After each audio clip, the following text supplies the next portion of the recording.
Her name is Lorella Bralia. Okay. Where does she live? She lives in Italy, in Reggio Emilia. Who does she work for? She has her own company. Really? What's the name? Diele. Dielle. And what does this company do? They produce knitwear, pullovers, etc. She's the main designer. Oh. And does she speak English? Yes. She and her husband speak excellent English. Her husband? Yes. He's the marketing director. So they work together? That's right. How old are they? I think they're both about 30. Lorella Bralia is the founder of Diele and also the main designer. Her husband, Danilo, works for the company as marketing director. Lorella designs 2 collections every year and presents them at fashion shows in London, Paris, and New York. Diele makes everything in Italy and uses very modern equipment in its workshops. The company employs the services of 70 workshops in and around Reggio Emilia. It produces 100,000 units per year. 1.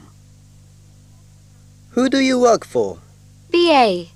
That's British Airways. 2. What about you? GM, General Motors, the American car company. 3. What does HP stand for? It stands for Hewlett-Packard. 4. What is BASF? It's a German chemical company. 5. What is your name? Sanz. That's S-A-N-Z. And your initial? E for Enrique. 6. What does AOL mean? America Online. 7. What kind of a qualification is a BA? It stands for Bachelor of Arts. It's a university degree. 8. So you work for the FBI. What does that mean? Well, the FBI is the Federal Bureau of Investigation. What's your name? Gonzague Lepoutre. Could you spell that, please? Sure. G-O-N-Z-A-G-U-E.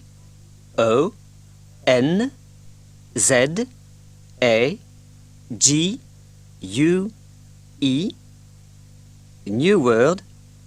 L-E-P-O-U-T-R-E.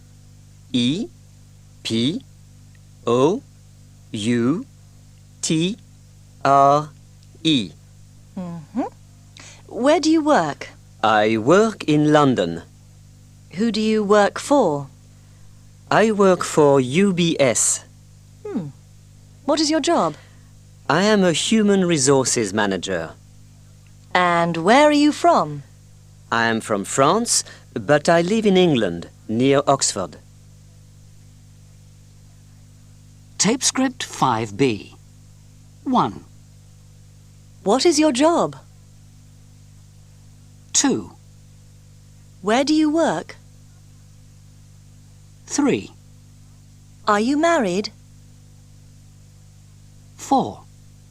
Where do you live? 5. Do you live in a house or a flat? 6. What do you do in your free time? Alessandra, let me introduce you to my colleague, Simon Hastings. How do you do? Pleased to meet you. How do you do? Do you work here, Alessandra? No, I work for SAP. I'm a consultant. This is my colleague, Akiko Takayama. Nice to meet you. Nice to meet you too, Akiko. Where are you from? I'm from Osaka, in Japan. Where do you work? I work for SAP in Frankfurt. I'm a software engineer. And you? I'm a journalist. I work here at Business Monthly. Sally's my boss. Can you begin by telling us a bit about Nokia? What does the company do? Nokia mainly produces and sells mobile telephones. We also build base stations. They transmit the signals. And where are you based? The head office is in Helsinki. We also have a research center in Tampere. That's about 150 kilometers north of Helsinki. We have research centers in other countries as well. I see. How many people do you employ? About 53,000 worldwide. We have factories in about 10 countries and offices in many more. What languages do you speak in the company? Finnish and English, of course. What are your biggest markets? China. We sell a lot of telephones in China. I go there a lot. The US is also a big market, and Europe too. There's a lot of competition. Who are the competitors? Motorola and Ericsson. Where do you advertise? On TV, in magazines, and on buses. We also sponsor sports events. What do you do at the weekends? I often go to my cabin near Lake Pukkala. What do you do there? I swim or play tennis. Who do you play with? My sons. And where do you swim? In the lake. It's very cold, but very refreshing. What do you do in the evenings? I listen to music or take a sauna. Thank you. Good morning, ladies and gentlemen. Thank you for coming. My name is Sarah James, and I'm here to give a brief presentation on the company. My talk is very short, so please keep your questions for the end. The first part of my presentation is about the company structure of Pizza Hut UK. The second part looks at the present activity of the company in the UK, and in the last part, I want to talk about our future plans. First, the structure. Let's start with the parent company. As you know, Pizza Hut UK is a subsidiary of Tricon Global Restaurants. There are other brands in the group, such as KFC and Taco Bell. The president of Pizza Hut UK is John Princeell. Now, let's look at our present activity. Business is very good. People in Britain like pizza. We have sales of over £300 million from 400 outlets. We employ about 16,000 people. In Britain, our brand is very well known. 80% of the population eat at Pizza Hut at least once a year. On top of that, we deliver 75 million pizzas to people's homes. Pizzas are our main product, but we also sell a lot of pasta, salads, desserts, and drinks. Finally, the future. In the next 10 years, we plan to open at least another 100 restaurants. At the moment, our market share of all meals in restaurants in Britain is 6%. We would like to increase that number to 10% in the next 10 years. With our customers and our staff, that aim is possible. Thank you for listening. Do you have any questions?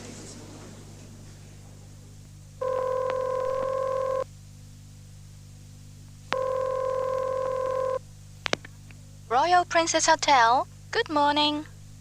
Good morning. Could I reserve a room for next week for 3 nights from Monday the 1st of November? Certainly, sir. 3 nights from Monday the 1st, you say? Yes, that's right. Single or double room, sir? Single, please. Okay, let me check. Yes, we have a room free. May I have your name, please? It's Gervais. That's Gervais. Sorry, that's G-E-R... VAIS. But the reservation is in the name of my company, Cambridge Management Consulting. That's CMC. Okay, I've got that. Can you confirm your reservation in writing, please, sir? I am afraid I'm not in my office today. Can I fax you tomorrow? Yes, of course. That's fine. Could you tell me your fax number? Yes, it's 662-238-1999. Okay, thanks. Goodbye. Goodbye. Conversation 1. Excuse me, is this Mr. Maletta's office? Yes, it is. Can I help you? Yes. I'm Chris Sutton. I have an appointment to see Mr. Maletta. I'm afraid he's in another meeting at the moment, Mr. Sutton. Could you wait a few minutes? Yes, of course. Conversation 2. Hello, could I speak to Mario Maletta, please? It's Chris Sutton here. Oh, hello, Mr. Sutton. I'm sorry, but Mr. Maletta isn't here today. Okay, it doesn't matter. Could you ask him to call me back? Yes, certainly. Can I have your number? 1. Do you have the time, please? Yes, it's 3:15. What time does the meeting start this afternoon? At 5:30. And it finishes at 7 o'clock. 2. Oh, no. It's time to go. It's already 9:20. What time's your train? At 10 to 10. 3. This is the last call for flight number LO532 to Warsaw, leaving at 14:45. All passengers for the 14:45 flight to Warsaw, flight number LO532, please go to gate 25. How far is it from the city centre to the airport? Not far. About 10 kilometers, I think. And what's the best way to get to the centre? Well, airport taxis are quite expensive, so I always take the airport shuttle bus. It's cheap and quick. How long does it take to get there? About 25 minutes. And how often does the bus go? My flight's on a Sunday. I think there are buses every half an hour at weekends, and they run all day from about 5:30 in the morning to 11 at night. OK, I'll take the bus then. I also want to go shopping in Warsaw, if I've got time. When are the shops and banks open? The banks open at 8 or 9 in the morning. Shops are usually open from 8 to 6. From 8 o'clock? That's good. I can shop early in the morning, before my meetings. Yes, but be careful. Some specialist boutiques open late, at about 11 in the morning. And if you're there on Saturday, most shops close at 2. Right, I'll remember that. Thanks for all your help. I'll send you a postcard. Conversation 1. Good afternoon. Could I see your passport, please? Yes, of course. Thank you. Are you here on business? Yes, I am. How many days are you here for? Just 3. And how much money do you have with you? About $500. Okay. Thank you. Enjoy your stay. Thank you. Conversation 2. Could you come here, sir? Yes, sure. How much luggage do you have? Just this one bag. Do you have any perfume, cigarettes, tobacco? No, I have some duty-free wine. That's all. How many bottles do you have? 2. Thank you, sir. Could you just open your suitcase for me?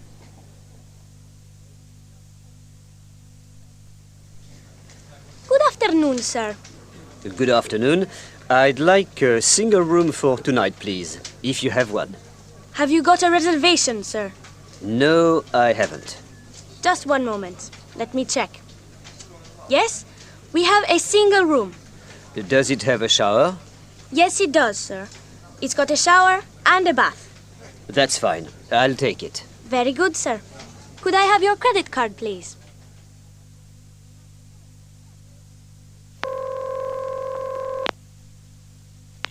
Leanne Sands. How can I help you? Hi, Leanne. This is Vernon. Vernon! Where are you? I'm in your building. I have a great view of the Empire State Building, but I can't find your offices. Are you on the 14th floor? No, I'm on the 4th. In reception, they told me to go to the 4th. No, we're on the 14th, Vernon. Are you near an elevator? Yes, there's one just next to me. It's elevator, D. Elevator D. Okay. So take the elevator to the 14th floor. When you come out of the elevator, turn left. You'll see the conference center in front of you. Then take the first right. 1 second. So that's left at the elevator, then first right. Yeah.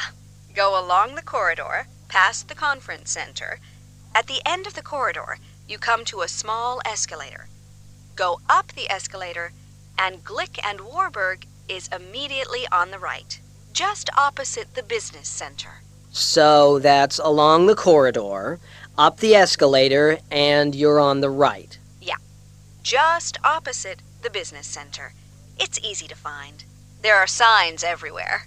Okay, thanks, Leanne. I'll be with you in a moment. Bye. Good luck, Vernon.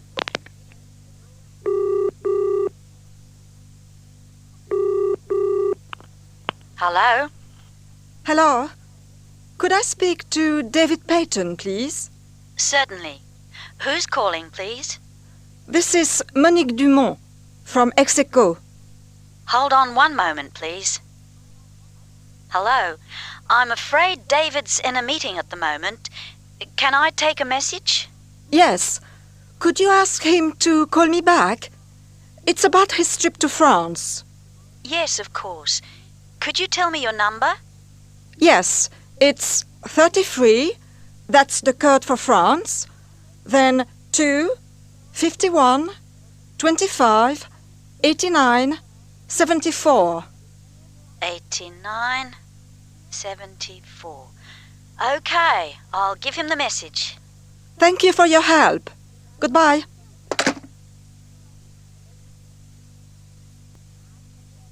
Hello? Is that David? Yes, speaking. Is that Monique? Yes. Hello, David. How are you? I'm fine. It's about your trip to France next week. Yes. Would you like to stay on for the weekend? As a guest of Execo, of course.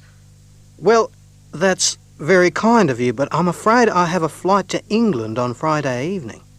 Can you change it? Yes, I'm sure that's possible. I don't have any meetings at the weekend. Because we'd like to take you to the Loire Valley. What do you think? Well, that would be very nice.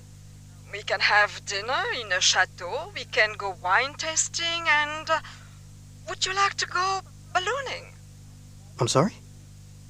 The best way to go sightseeing in the Loire is in a hot air balloon, David. Well, yes, I'd love to. Okay, I'll make all the reservations and I'll call you back. Yes, but... What would you like, Catherine? I can't decide. What do you recommend? Well, it's difficult to say. There's a different menu every day, but it's always good. I'll have the green curry myself. I really like Thai food. Do you like spicy dishes? No, not really. Then I suggest you try the lasagna as a main course. Italian dishes are always very good here. Okay, I'll have that. Just a second. There's paella on the menu. That's my favorite. Yes, I'll have the paella. Okay, good. And what will you have to start? Well, the Japanese and Mexican dishes look very spicy, so I think I'd like the onion soup. What about you? Well, sushi is very nice, but that's rice again. So I'll have the guacamole. Great. So, are we ready to order? Yes, I think so. Excuse me, could we order, please? More coffee, madam? No, thank you. Would you like some more coffee, sir? No, thanks. Could you bring me the bill, please? Certainly, sir. Please let me get this. No, you're my guest. This is on me. Oh, that's very kind of you. Thank you for inviting me. You're very welcome. It's an excellent restaurant. Good food and friendly service. I'm pleased you like it. Here's your bill, sir. Thank you. Do you accept credit cards? Yes, we do. And could I have a receipt? Yes, of course.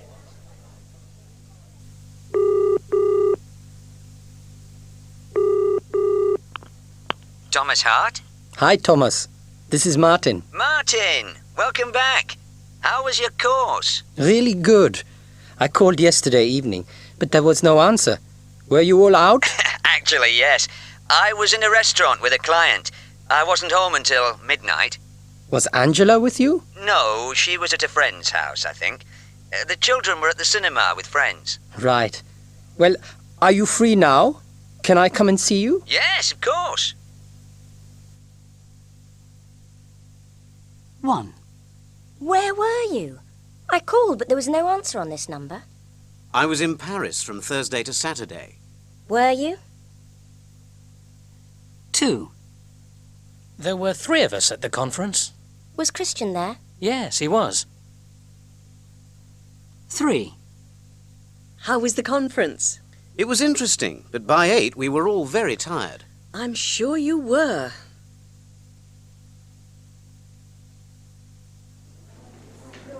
Excuse me. Are you Yuji Ishiguro? Yes, that's right. You must be Paco Reverte. Thanks for coming. No problem. Is this your first visit here? Yes, it is. What time did you arrive? About midnight. My plane was late. Oh, I'm sorry to hear that. Did you sleep well? Yes, thanks, I did. What time is our meeting? At 10. Shall we go? We can have a coffee in the city center. That would be nice. Do we get to the center by car or on foot? By car. I parked just outside the hotel. This way.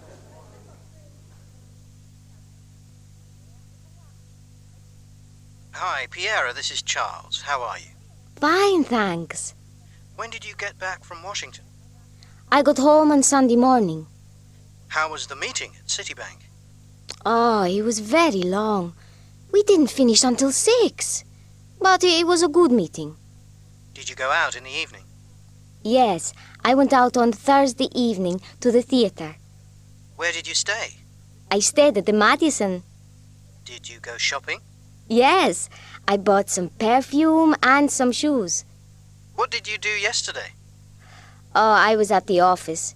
In the afternoon, I wrote my report, and in the evening, I answered my email. 1. Hello, William. Could I introduce you to Isaac Cady from Washington? This is William Bernstein. He's an accountant. Nice to meet you, Isaac. Do you know Mariana Tardelli? She's our marketing director. How do you do? How do you do? 2.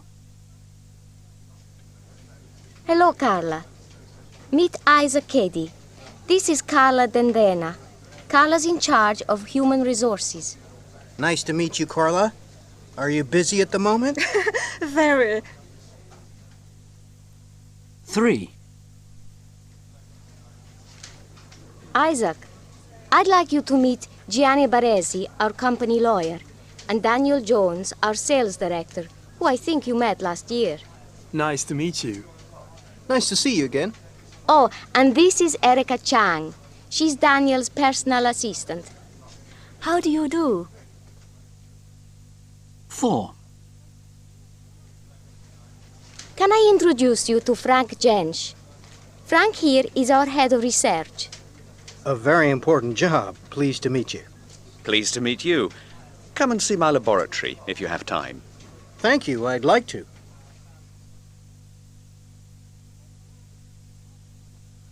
1. Thank you very much. I would like to talk about the research department. As you know, there are 4 scientists in the department, plus 10 technicians. Our main activity is software research. We have a well-equipped laboratory and 4 offices. We are not in the main building. We work a lot with computer companies in the USA, so we spend a lot of our budget on travel. 2. I am in charge of the purchasing department. There are 5 managers in the team and 7 administrative staff. We are responsible for all purchases, raw material, components, and other supplies. We travel a lot to China, the Philippines, and Korea. We have a large open-plan office on the 2nd floor and 2 more offices on the top floor. We use fax and email a lot. 3. My department is the Human Resources Department. We are on the 1st floor of the main building. We are responsible for recruitment and training. As you know, we spend a lot of our budget on computer and language training. There are 6 of us in the department, plus the director. 4. Hello, I am the head of the communications department. It's very small. There are 3 of us in one large open-plan office on the ground floor. We are in charge of internal and external communications and public relations. Our main projects are the company newsletter, which we produce 4 times a year, and we are also responsible for the publication of the annual report. Which company are you with, Alicia? I work for Repsol YPF. So you're in the oil business? Yes, that's right. Oil and petrol are our main products, but the company also manufactures and distributes gas, petrochemicals, and electricity. And what job do you do at Repsol? I work in the training department. I train new employees. We're investing a lot of money in training at the moment. Is the company expanding very quickly then? Yes, it is. Repsol YPF is developing its activity in Latin America. And in Spain, we're building a big technology center for all our research and development work. Really? Where in Latin America does Repsol operate then? Well, mostly in Argentina. Recently, Repsol bought the Argentinian company YPF, and the company has a new South American headquarters in Buenos Aires. Sounds exciting. And what are you working on at the moment? Well, we're organizing specialized training programs because the company is introducing a lot of new technology and computer tools. I see. So, what company are you with? I work for a company called ATC. And what does ATC do? We sell perfumes and beauty products. And where do you work? In our head office, in the center of Stockholm. So where are you travelling today? I'm flying to Brussels. Oh, really? My mother comes from Belgium, so I know the country well. Really? Please excuse me, I have to go. My flight's at 2 o'clock.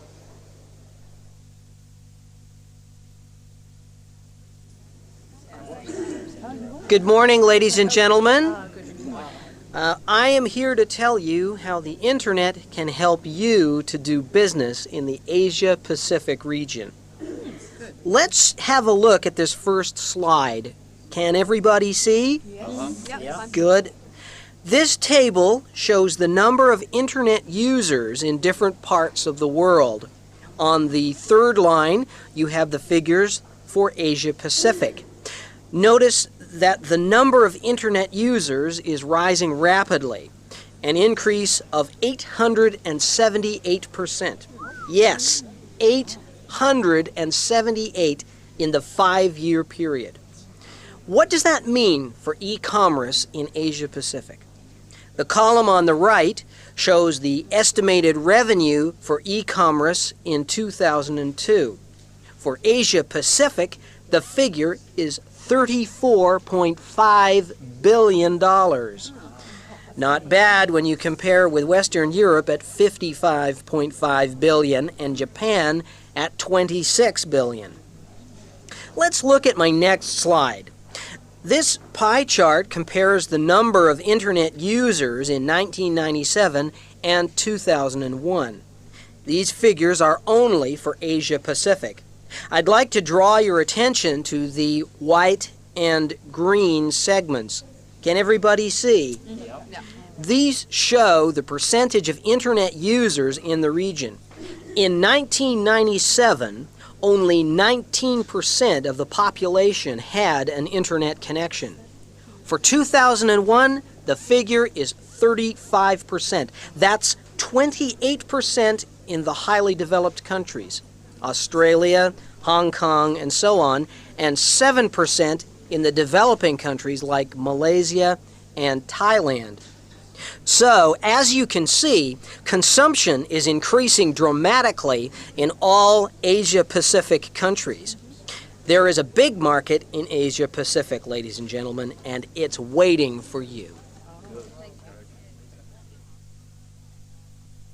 1.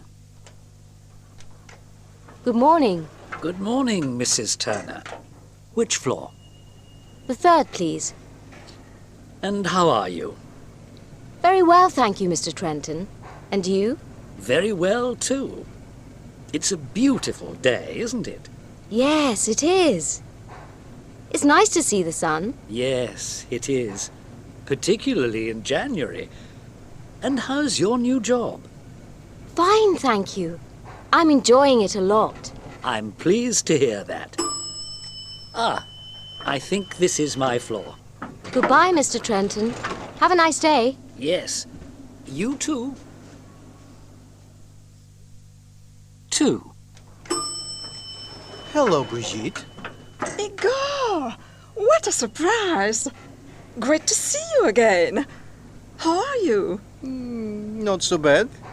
And are you still working for MVC? Yes, for the moment. And how are things? Well, not very good, I'm afraid. Business is very slow. There's a lot of competition these days. Sorry to hear that, Igor.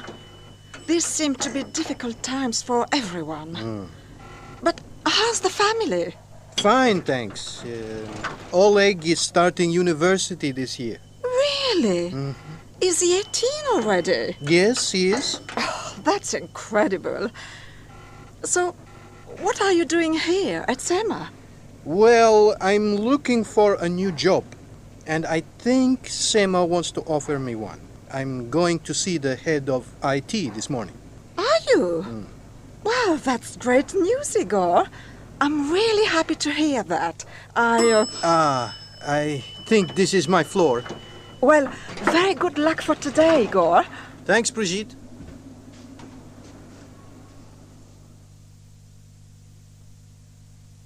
Danuta, hi. Welcome back. Did you have a good trip? Yes, thanks, I did. It was great. So, what was New York like? Oh, very noisy. But it's an exciting city to visit. Yes, everybody says that. What was your hotel like? Well, my room was quite small, but the hotel itself was very clean and really convenient. Only 2 minutes walk from the conference center. How was the conference? Oh, I loved it. People were really friendly, and I made 2 or 3 very useful contacts. I'll tell you about them later. And what were the presentations like? Well, actually, the talks that I went to were a little boring. I fell asleep in one of them. You didn't? Yes, I did. But that was the only negative thing. Generally, it was a fantastic visit. I would love to go again. No. Next time I want to go. You can stay here. So, we are nearly ready. Right. Let's just check the program. Who's the guest speaker for the welcome dinner? Elizabeth Cortez. How do you spell that? C-O-R-T-E-S. When is she arriving? She's flying in from Boston on Wednesday morning. Miguel is meeting her at the airport at midday. Where is she staying? At the Ramada. She's leaving on Thursday. She and her husband are only staying one night. What about Professor Lingwood? What time is she speaking on Thursday? She's starting at 2:30. What is she talking about? TERN, Trans-European Road Networks. It'll be very interesting. What about Professor Denier? He's not coming this year. He's too busy.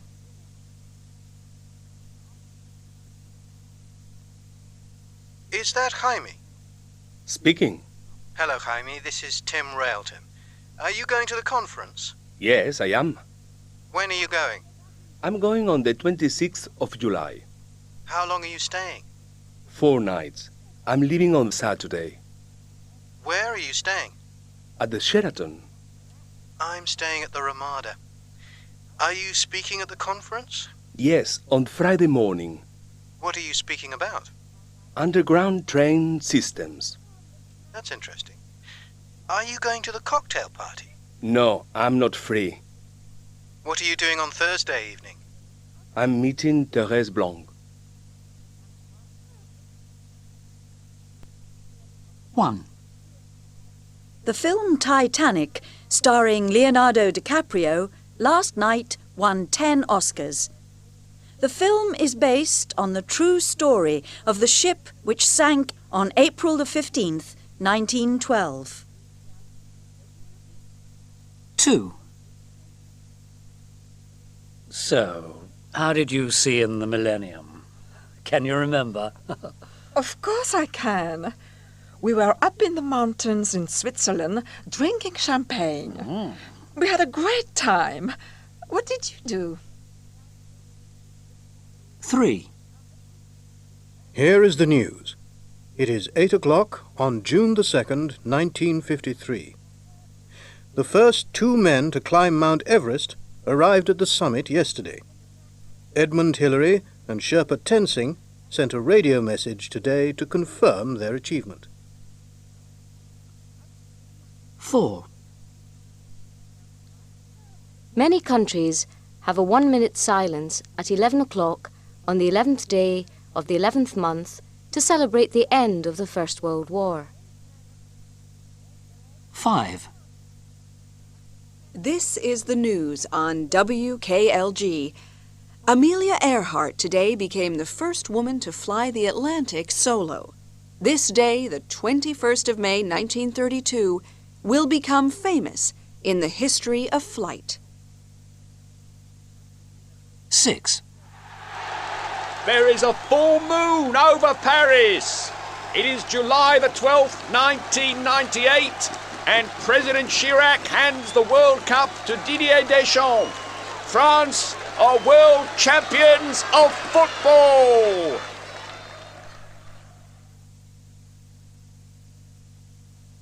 1.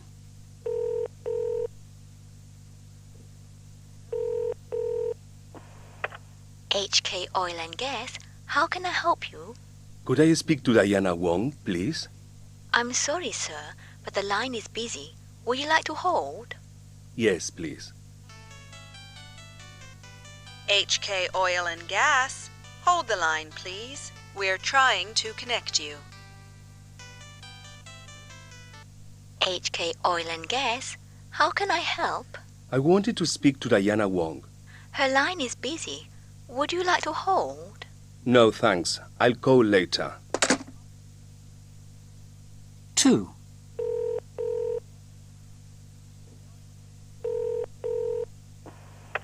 HK Oil and Gas, how can I help you? Could I speak to Diana Wong, please? Certainly. I'll put you through.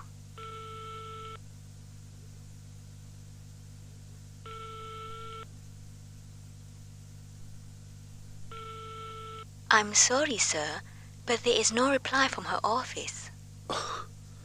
Do you have her mobile number by any chance? Yes, I think we do. Let me see. It's 04345, then 4631. Thanks very much. 3.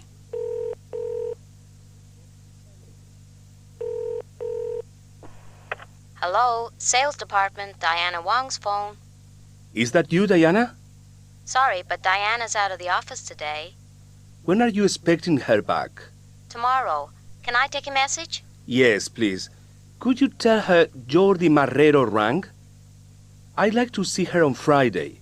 My direct line is 663-4562. Okay, I'll give her the message. Thanks for calling. Thanks for your help. Bye. Bye. 4. Hello. Is that Diana Wong? I'm sorry, you've got the wrong extension. She's in the sales department. Could you transfer me to her? Yes, of course. Hold the line, I'll transfer you. Hello? Is that Diana? Speaking. Hi, it's Jordi Marrero. 1. This is a message for Miss Diana Wong. It is May the 26th at 7:30. This is Suntour's Travel. Your ticket for Manila is ready. We'll put it in the mail for you tomorrow. 2. Mrs. Wong, this is Patricia Lopez. I'm calling to cancel our dinner on the 9th of June. I have to go to Australia that week. My apologies. 3. Hello, Diana. This is James Lee. Could you call me back this afternoon? It's now 3 p.m. on the 27th of May. My number is 452-98577. Bye. 4. Hi, Diana. This is Jordi Marrero. I am at the Royal Garden Hotel. Please call me today, Friday, May the 27th, before 9 p.m. My number is 453-49823. 1. Hello, Erica. This is Natasha. Natasha! What a surprise! I didn't think you were coming this year. How are you? I'm fine. What about you? When did you get here? Oh, about an hour ago. It would be great to see you. Can we meet up? Well, let me see. Are you free tomorrow evening? Well, I'm going to the dinner. Okay. Well, are you doing anything afterwards? We could meet up then. Yes, that would be nice. What time do you think you'll be free? Is 10:30 okay? Sounds good. Let's meet at the restaurant at 10:30. Okay, 10:30 tomorrow then. I look forward to it. Bye. 2.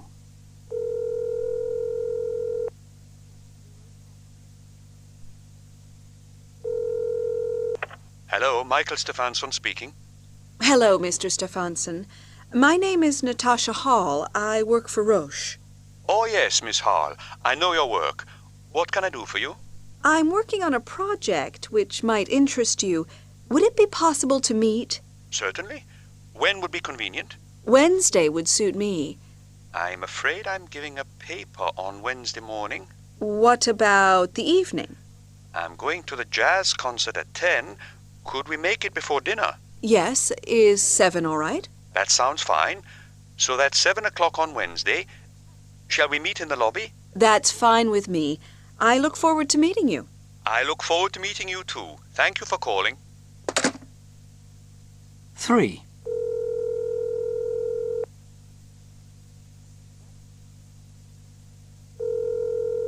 Hello?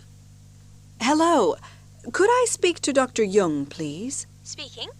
This is Natasha Hall. I don't know if you remember me. We met last year. Oh, yes. Of course I remember. It was in Berlin, wasn't it? I can't believe that was a year ago. So, how are things with you?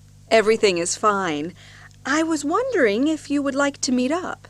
That would be nice. Are you doing anything tomorrow evening? I'm sorry, I've got something else on tomorrow. Are you free this evening? Yes, I am. Is 9 o'clock okay? That's fine. Downstairs in the bar at 9. It'll be nice to see you again. Lovely. See you then. Thanks for calling. 4.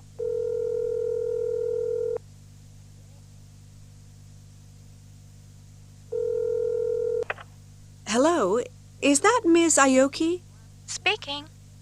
This is Natasha Hall. I'm calling to confirm our appointment on Wednesday. Oh, I'm glad you called. I have a problem on Wednesday. I have another engagement. Could we cancel our meeting? Could we meet at another time? Of course. When would be convenient for you? I'm free on Thursday at lunchtime. Could we have lunch together?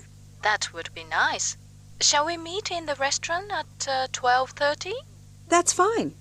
So that's Thursday the 6th at 12:30. I look forward to meeting you. Thank you for calling. Bye. Bye.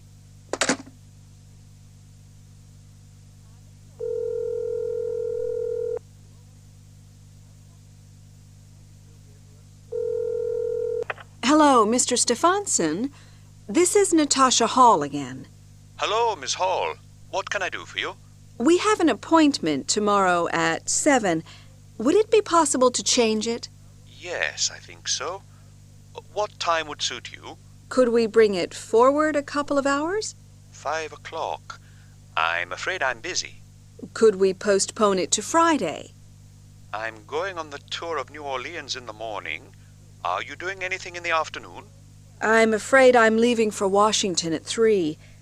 How about another day? Are you free on Thursday? On Thursday morning, yes. I'm free before 9. How about breakfast? That would be fine. 8 o'clock in the coffee shop?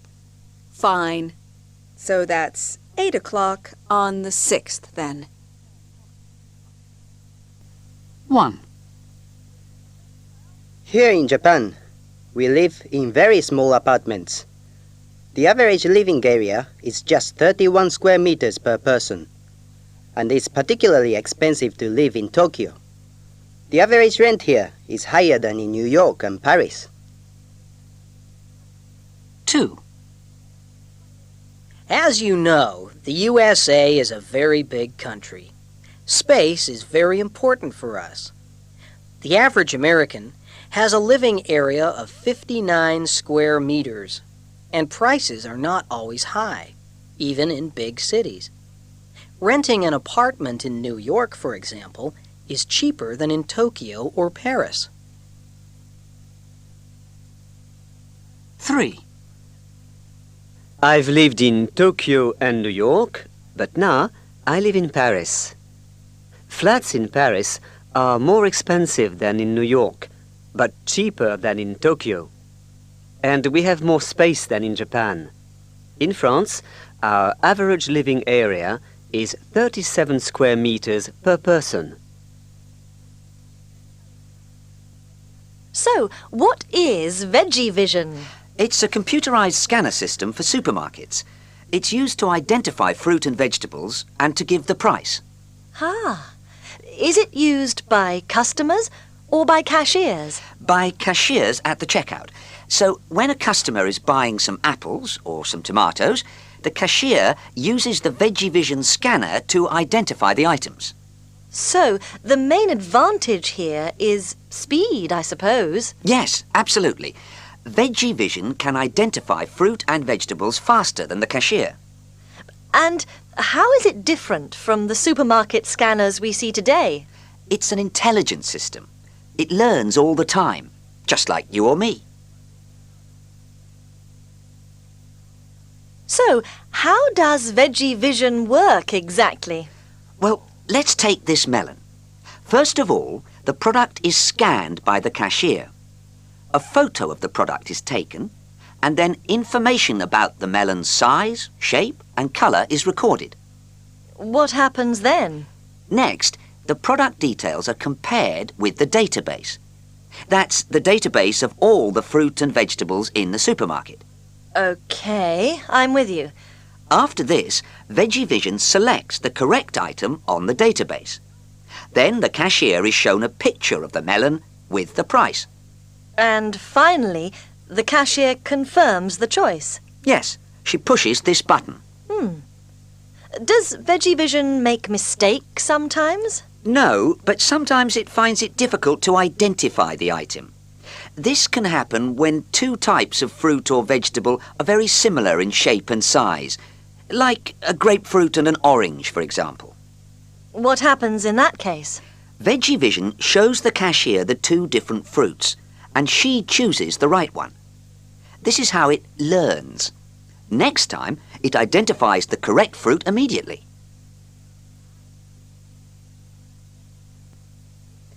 Let's discuss the promotional gift. As you know, the marketing department have suggested 3 different products: the pedometer, the calorie counter, and the Relax Max CD. Anna, would you like to start? Yes, I think the calorie counter is the best. It's cheap, and there's lots of interesting information in it. It also doesn't weigh much, so it's a good product to put in the cereal packet. What do you think, Ned? I don't agree with Anna. I don't like the calorie counter. I think it's a product that only interests women. Men want to be healthy, but they don't want to count calories. Yes, I think you're right, Ned. So, which product do you prefer? Well, in my view, the pedometer is the best. It's very original as a promotional gift, and it's very useful for men and women who go running. Sorry, Ned, but I disagree. I think cost is a problem here.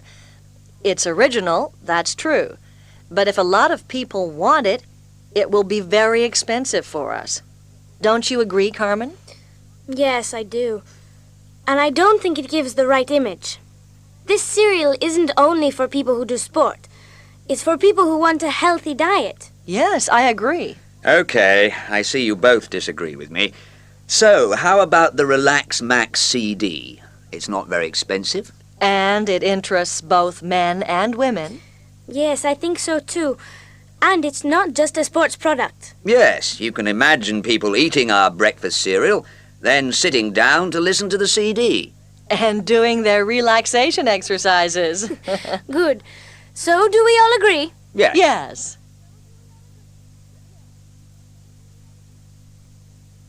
In March 1997, Robert Ayling, the chairman of British Airways, decided to create a low-cost airline.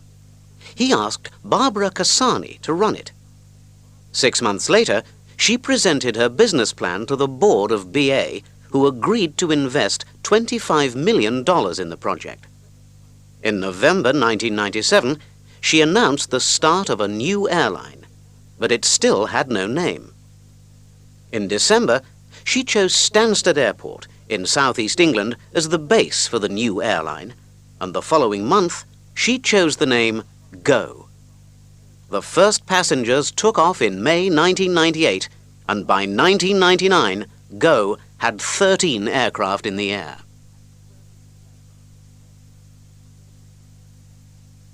Well, first of all, where was she born? In the U.S. in 1960, I think. What about her studies? She got her first degree at a college in Massachusetts and her master's at Princeton. What about her husband? He's British, isn't he? Yes, he is. She met him at Princeton. Okay. Now, what was her first job? I believe she worked for a U.S. senator when she was still a student. So, that was in 1981. But her first real job was in 1984, when she was a consultant with Coopers and Lybrand. You know, the management consultants. So, when did she move to England? She was transferred here by Coopers and Lybrand in 1986, and then joined British Airways the following year. In 87? That's right. She worked in sales and marketing for 5 years, and then had her first baby in 1992. And then? The following year, she was offered the job of general manager in New York. And from there she moved to Go, right? That's right. In a way, she was Go's first employee. She was appointed CEO in 1997. 1. The Starbird Group received good news this morning. The company, which owns over 100 hotels in Great Britain, has agreed to sell 30% of its shares to Italian entrepreneur Luigi Vieri. The shares were valued at £70 million. Shares in the group rose on the London Stock Exchange. They closed at £3.50. 2. The Swedish furniture company IKEA has a new way of paying its employees their annual bonus. The money from all of today's sales will be shared between the staff.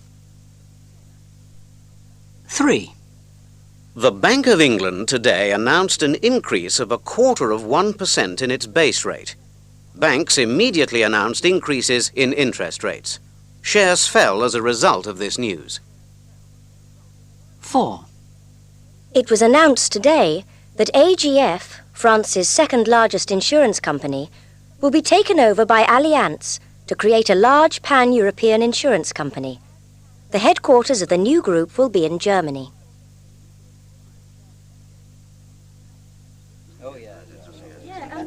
Good morning, everybody. I'd like to look at brands this morning, and as an example, I have chosen McDonald's. McDonald's is famous all over the world. It serves 40 million customers every day. A new McDonald's opens somewhere in the world every 5 hours. The restaurants look the same, the menus are the same, and the clients get the same service. A McDonald's customer is always served in no more than 90 seconds. It all started in 1955, when a man called Ray Kroc opened his first restaurant in Illinois. He bought the name from two brothers called McDonald. To increase sales, he started advertising on TV in 1963, and a clown called Ronald McDonald appeared in the first ads. The clown was friendly and helpful and gave good advice to children. To raise more money for expansion, the company was floated on Wall Street in 1965. Incidentally, 100 shares cost $2,250. They are now worth $2.5 million. In 1967, Kroc opened his first restaurants outside the U.S., in Canada and Puerto Rico. And in 1968, his most famous product, the Big Mac, was launched. By the end of the 70s, they were ready for a new idea. The Happy Meal, a special menu for children, was introduced in 1979. 5 years later, the founder, Ray Kroc, died at the age of 82. At the start of the 90s, McDonald's opened in Beijing and Moscow. In 1995, Burgi, the Italian fast food chain, was acquired, and within 1 month, turnover increased by 50%. In 1996, Belarus became the 100th country to have a McDonald's, and 3 years later, the 25,000th McDonald's was opened in Chicago.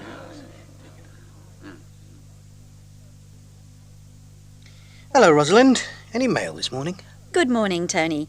Yes, there is. A letter from our head office in Germany. Astrid Kunin is coming to England next month. What? To see us? Well, she's coming for a sales conference in London, but she also wants to visit us here in Manchester. She would like to meet the key staff in the Manchester office and 1 or 2 of our British clients. When's she arriving? On the 4th of March, and she's staying all week until the 11th. But that's in 2 or 3 weeks. That doesn't give us much time. How long is she staying with us? Just a day. The afternoon of the Wednesday, then Thursday morning. Is she spending the night here in Manchester? I don't know. All I know is that she's arriving here at about 1 in the afternoon. Rosalind, can I ask you to organise Frau Kernan's visit? Yes, of course. I'll phone Katja Muster in Germany first of all. I'll see if we need to reserve a hotel room. And I'll ask her about Frau Kernan's travel arrangements. Yes, and can you offer to meet her at the station or airport? Yes, sure. Great. And we also need to know what time she's leaving on Thursday. OK, I'll check that. Then I'll reserve a room for her at the Palace Hotel, if necessary. Good. And what about the visit schedule? Can you ask Joseph to do that? Yes, he's good at organising these things. I'll ask him to prepare a provisional schedule for the end of this week. Thanks, Rosalind. We'll talk about this again on Friday. So, what about the hotel rooms? Can you book them or shall I? Can you do that? You're good at negotiating prices. Sure. How about the guest speakers? Shall I invite them? No, I'll do that. I have all their addresses. Great. And can you ask them to send a summary of their talk? Yes, of course. How about this watch, the DBCV 501? I like it, but I'm not sure about the market. Who'll buy it? Business people, I suppose. Yes, particularly business people who travel a lot. It has some great features, like the world time indicator and the memo function. Any particular type of business person? Well, I think you'll have more success with men in the 20 to 35 age group. The product has a younger, high-tech image. Older men won't be interested. Okay, so that's businessmen under 40. How about sales outlets? Will supermarkets buy it? No, they won't. It's too specialized. But I'm sure we'll have customers in airport shopping centers. Yes, absolutely. And by mail order? Yes. I think you'll probably have your best sales by mail order. What about advertising then? I would say the specialist press. You'll get a lot of sales if you advertise in business magazines, for example. And if we want to sell by mail order, it will be necessary to do some direct mailing. Yes, of course. We have some very useful customer lists on computer. We can send them to you. That would be great. So when do I have to make a decision? Very quickly, I'm afraid. My client wants a distributor as soon as possible. If you don't decide now, you won't have another chance later. Give me a week. Fine.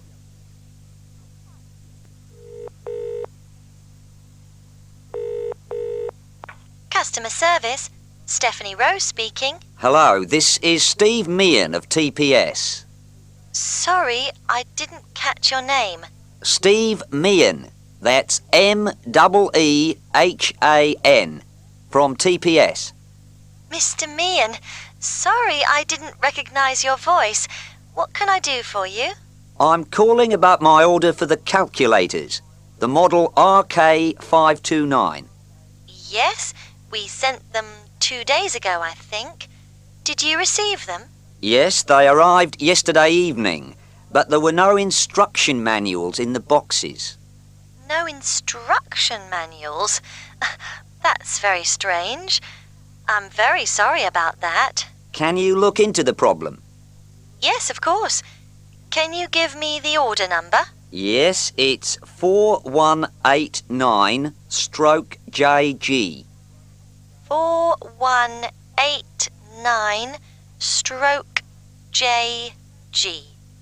And it was 20 calculators, model RK529. That's right. OK, Mr. Meehan. I'll look into it and I'll call you back in 10 to 15 minutes. Thanks. Speak to you soon. Hello, is that Mr. Meehan? Yes, speaking. This is Stephanie Rowe again. I'm calling about your instruction manuals. I'm sorry, but we found them here in our factory. So you have them. Can you send them today? Yes, of course. Shall I send them by express mail? Yes, please, if you could. OK, I'll do that. And I do apologise once again for the mistake. That's okay. Goodbye. Our next caller is Astrid Heiner, who has a translation agency in Essen, in Germany. Her letter is on page 35 of this week's magazine. Hello, Frau Heiner. Hallo, Dr. Biz.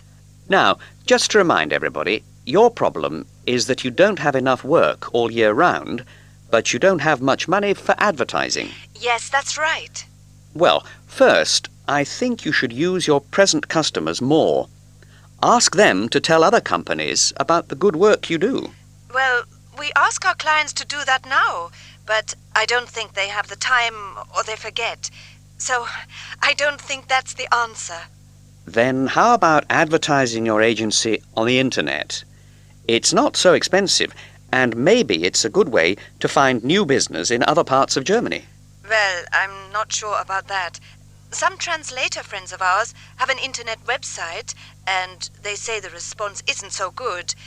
I think we really need to offer other services to our present customers. Okay, why don't you offer language training in their companies? Lessons, I mean. No, that's out of the question. As you know, we work from home, and we live about 80 kilometers from Essen. Most of our customers are in Essen, and it's just too far. Yes, I can understand that. You only offer translation in 3 languages, is that right? Yes. That's not very many. I'd advise you to offer more unusual languages, like Chinese or Japanese, for example. Ah, yes, that's a possibility. But we can't afford to employ any more people. No, but many translators work for themselves. It's not always necessary to employ them.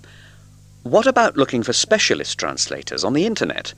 I'm sure many of them advertise their services on the net, like your friends. Yes, that's a good idea. A very good idea. I think I'll try that. Well, let us know what happens, Frau Heine.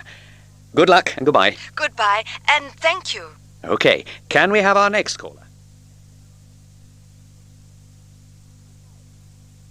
So, Roger, you are a bank manager and a rugby referee. That's right. In fact, I am deputy manager of 2 branches of Lloyd's TSB. How do you organize your time? I have to do 20 hours per week for the bank, and then the rest of the time is free, so I can referee or train most afternoons. Do you work long days? Well, I have to be in the office by 8 a.m. most days, but I don't have to work after lunch or at weekends. And which is more difficult, managing a bank or refereeing? Well, they're both great jobs. In both, you have to be polite, friendly, and firm. But you can't be too friendly, I suppose. No, that's true. But you must be fair. I suppose players have to do what I say, but customers can decide for themselves.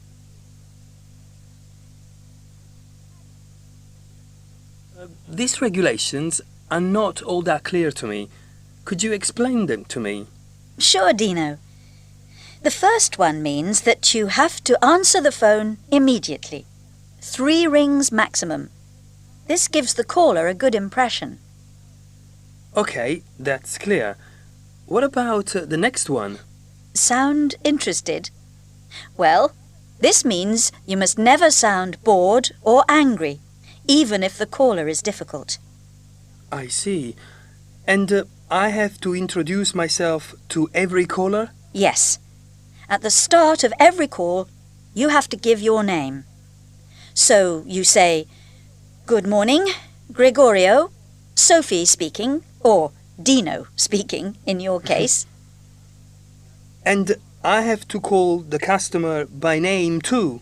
Yes, that's right. It's more personal and more polite. And this last one, what do we have to promise exactly? At Gregorio, we aren't allowed to end a call without promising to do something. So you say, "I'll send you the catalogue today," for example. Or, "I'll see what I can do and I'll call you back." I see.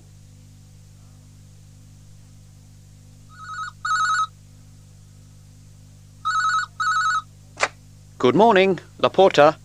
How can I help you? Hello, my name is Stefanie Strahl. I'm calling from Geneva. I understand you distribute furniture made by a Swedish company called Literatura? In fact, it's a Spanish company, but we are the distributors. Oh, okay. Could you send me a brochure, please? Yes, of course. Could I have your name again, please? Strahl. Stefanie. Strahl is S-T-R-A-H-L. Okay, I've got that. And the name of the company? Strahl und Ceroni. That's S-I-R-O-N-I. One moment, please. R-O-N-I. OK, I've got that. Could I have a phone number? 022-787. 022-787. Go on. 0540. 0540. Right. And can I have your address, please? 13 Avenue de Frontenac, CH 1207, Geneva. Sorry, I didn't catch that. 13 Avenue de D-E Frontenac, F-R-O-N-T-E-N-E-X. Geneva. That's right. And the postcode is CH 1207. Fine. I'll put the brochure in the post today. Thank you very much. Goodbye.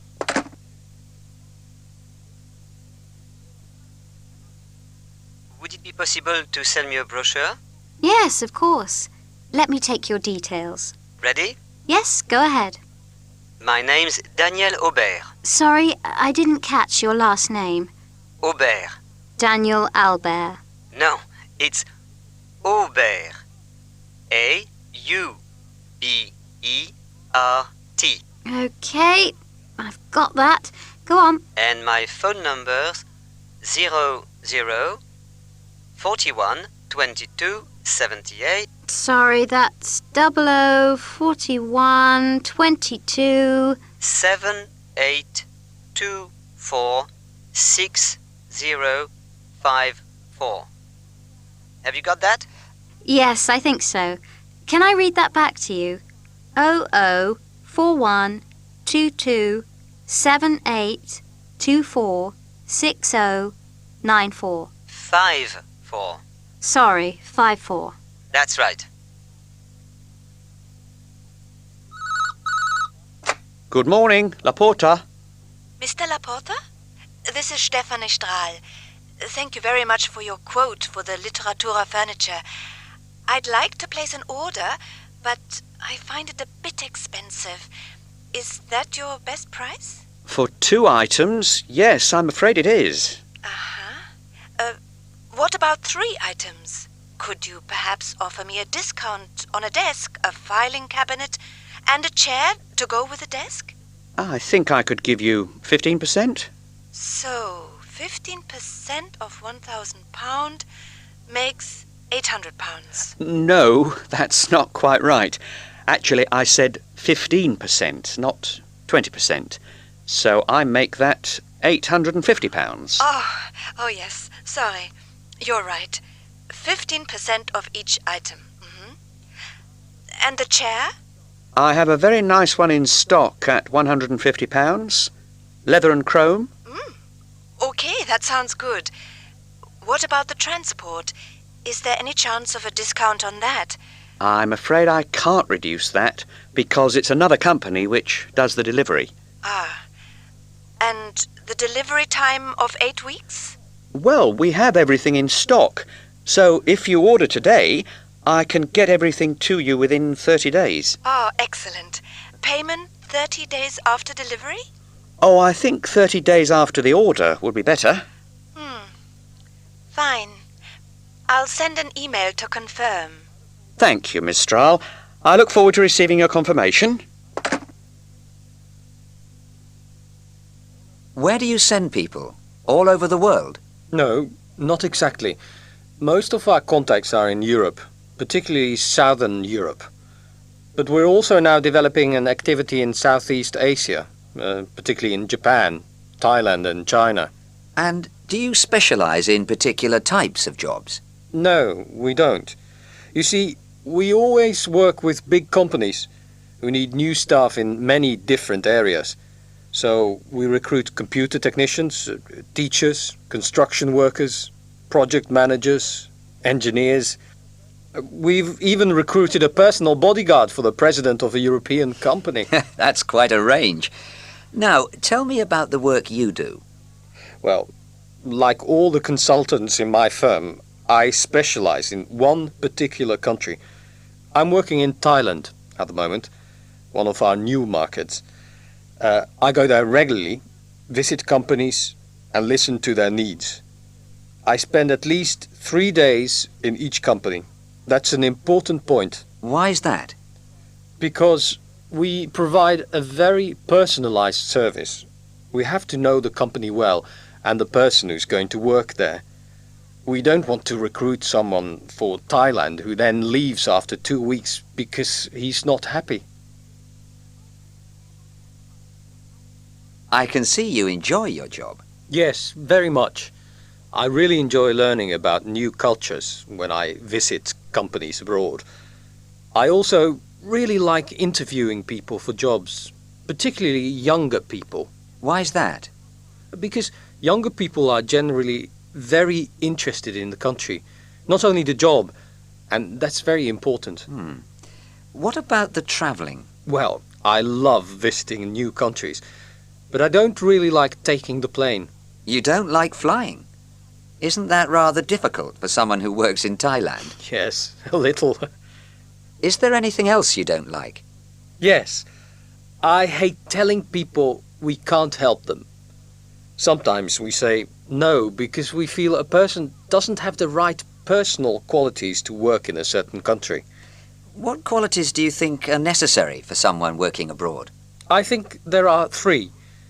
First, they have to be adaptable, ready to change their working habits and their living habits. Secondly, they have to be sensitive people. That means they have to respect the culture of the country they are in.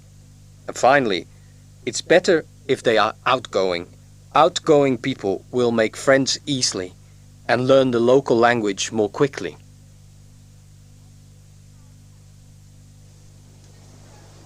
Hey, Luis Antonio. Bill, Pete, I don't believe it. Bill, how are you? Just fine. You're looking good, Luis. You too, Bill. It's been a long time. Yes, it has. When did we finish in L.A.? In 1988. You went to Washington and I went back to Rio. That's right. So what are you doing now, Bill? Well, I'm a project director with Sun Microsystems in Silicon Valley. Sun Microsystems? That's great. How long have you worked there? Since '97. And where do you live? In San Francisco. We moved there in 1994. And I guess you are married now. Yes, with 3 beautiful children, 2 sons and a daughter. So, where did you meet your wife? Well, Luis, do you remember a girl on our MBA course in Los Angeles? Her name was Melissa Norton. She always had the best grades. Melissa Norton. Of course I remember. Well, we got married in 1991. Well, congratulations, Bill. Thanks. What about you? Do you have a family now? Well, it's a long story. Do you have time for a drink before your flight? Can we talk about staffing levels now? Our objective was to reduce our staff by 10%. How are we doing for the moment?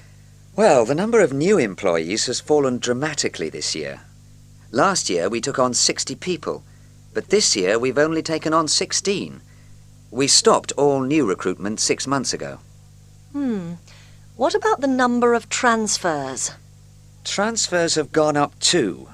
This year we've transferred 13 people to other divisions of the company. Last year it was only 4.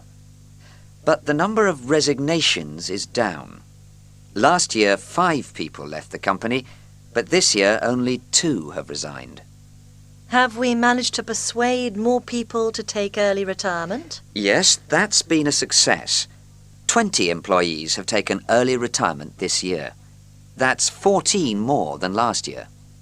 But we've had some redundancies. Yes, unfortunately. But it could be worse. We've made 6 people redundant this year. I hope there won't be any more. Well, let's add up the figures and see. Let's start with men's view of male bosses. You will notice that the number of men who who prefer to have a male boss has gone down since 1982. But let's look at the figures in detail. Between 1982 and 1993, the number fell by 7% to reach 33%. What is interesting is that since 1993, the number has risen again by 2%. How does this compare with men's opinions of female bosses? In 1982, only 9% of men preferred a woman boss. In 1993, the number rose by 7% to 16%. But in the last few years, it has decreased by 4%, back to 12%. As you can see, in recent years, there has been some kind of reaction against the idea of female bosses. The best news is, perhaps, that we now have a small majority of men, that's 52%, who have no preference. The numbers have increased by 6% since 1982. Sergio, thank you for agreeing to this interview. How old are you? I'm 51. And what is your profession? I'm an accountant. Are you married? Yes, I am. Does your wife work? Yes, luckily. She's a teacher. Could you tell me about your last job? Who did you work for? I worked for a chemical company near Milan. How long did you work there? For 14 years. How did you lose your job? The company was taken over by a Swedish firm, and I was made redundant. So how long have you been unemployed? For about 6 months.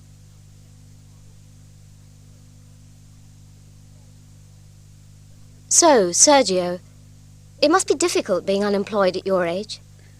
Of course. Many people don't want to employ someone over 50. So how do you spend your days? I get the newspaper every day and look at the job advertisements. When I see something interesting, I apply. Any luck so far? Yes, I was offered something last month, but the job was not very interesting. Do you meet other unemployed people? Not really. I prefer to stay at home and work on my PC. I'm also studying psychology. That's an interesting idea. What else do you do? I have lunch with my former colleagues about once a month. They often hear about jobs and so on. They often have useful information. Have you registered with a recruitment agency? No, I haven't. I think they already have too many people on their books. So how much time do you spend looking for a job? Oh, about 10-15 hours per week. The rest of the time I do the housework and other things. Are you optimistic? Yes, but I really don't want to leave Milan. I see. Thank you. 1. So, what is your job exactly? I write market reports about the chemical industry. How do you do that? I talk to people in the industry. I read articles and obviously I follow the markets. What sort of equipment do you use? Well, there are some good internet sites which give a lot of information. In fact, sometimes there is too much information. And I also use teletext on my TV. My doctor says I spend too much time in front of a screen, but I don't really have a choice. Where do you work? I work at home, near Oxford. When I lived in France, I had an office in Paris, but I moved to England 2 years ago and found I could do the job from home. I have a very small office with my fax, my phone, and my PC. In fact, it's not really big enough for me and all my equipment, but I manage somehow. And do you work normal office hours? Yes. I start at about 9 and work until 3:30. This gives me enough time to go and pick up the children. So, no business lunches? No, unfortunately. It's usually a quick sandwich in the kitchen, then back upstairs. It was nice before to have lunch with contacts or colleagues, but now I waste less time. Now I only speak to colleagues on the phone. Sometimes it's too quiet in my office. So, do you prefer the traditional way of working? It depends. I feel I work more efficiently at home because in an office there are too many distractions. But I do miss the contact with colleagues. Thank you. 2. You're a market analyst, I believe. That's right. I work in Brussels and I analyze the petroleum market. What sort of office do you have? It's a very modern, open-plan office. It has workstations for about 20 people in one large area. Surely that's too many people. Not really. In the morning, there are usually about 15 people, but after lunch, there are fewer. When you arrive, you take a space that is free. If you don't arrive early enough, you don't get the best places next to the window. Isn't it very noisy? Not really. And anyway, it is good to hear other conversations. It helps you to know what's happening on different markets and with different customers. What about lunch? We usually take customers and contacts to lunch. It's a good way of getting information. When I have enough data, I write my reports. What sort of equipment do you have? Computer screens with direct online data from the markets. Everyone has a laptop and a phone. That way they can work anywhere. So what are your normal hours? I start really early at about 7 and I finish at about 7 p.m. And then I go for a drink with my colleagues. I get home at about 9, which my wife thinks is too late. 1. That was very nice. I'll get the bill. No, this is on me. You can pay next time. Oh, that's very kind of you. It's been a very pleasant evening. I enjoyed it too. 2. See you tomorrow. Yes. Have a nice evening. 3. Okay, I've really enjoyed studying with you. Me too. See you next year, maybe? I hope so. Anyway, have a safe journey back. You too. Bye. Bye. 4. Thank you very much for coming. It was very interesting. Thank you for giving me the time. Shall I call you next week? No, that's okay. Just send the price list. I'll get back to you. 5. So, is that your best offer? I'm sorry, I can't go any lower. In that case, we accept your terms. Thank you. I'll write to confirm everything. 6. So that brings me to the end of what I have to say. Now, does anybody have any questions? 1. Thanks for coming. Thanks for the invitation. 2. Good night. See you tomorrow. Yes. Sleep well. 3. I hope to see you next week. I hope so too. 4.